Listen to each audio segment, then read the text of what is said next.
Hello everyone, আসসালামু আলাইকুম। তো ঈদের দিন বিকালে আমরা বের হলাম নাটোরের উদ্দেশ্যে বন্ধুরা সবাই মিলে ঘোরার জন্য। নাটোর মাদ্রাসা মোড়ে নেমে ইমন এখানে গল্প করতেছিল আর রিক্সা ভাড়া ঠিক করতেছিল, আর আমি এদিকে ভিডিও করতেছিলাম। তো রিক্সা ঠিক করে এখন আমরা যাচ্ছি নাটোর বঙ্গজলে।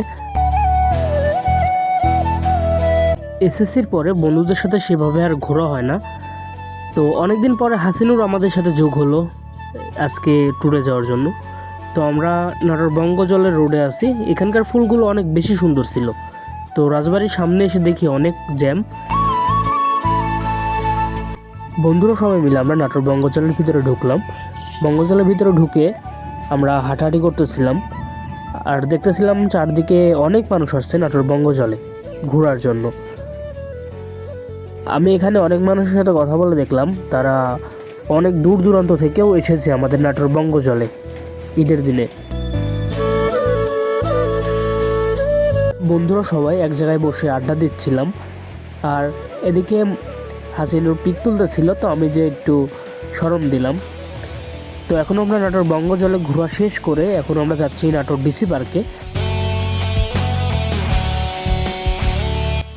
বঙ্গজলের সামনে এসে আমরা ডিসি পার্কে যাওয়ার জন্য রিক্সা খুঁজতেছিলাম, কিন্তু ঈদের দিন হওয়ার কারণে প্রতিটা রিক্সায় ভাড়া চাচ্ছিল প্রায় 3 ডবল বেশি। তো সেজন্যই আমরা অল্প রাস্তা হওয়ার কারণে আমরা হেঁটেই যাচ্ছি নাটোর ডিসি পার্কে। তো হেঁটে যেতে আমাদের 10 মিনিটের মতো সময় লেগেছিল।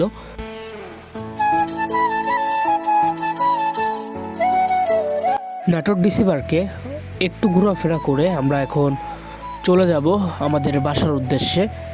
তো আমরা ইতিমধ্যে চলে আসলাম আমাদের মাদ্রাসা মোড় অটো স্ট্যান্ডে। মাদ্রাসা মোড় থেকে অটো নিয়ে এখন আমরা বাসায় চলে যাচ্ছি। আমাদের নাটোর শহরে রাতের লাইটগুলোর জন্য অনেক বেশি সুন্দর লাগে।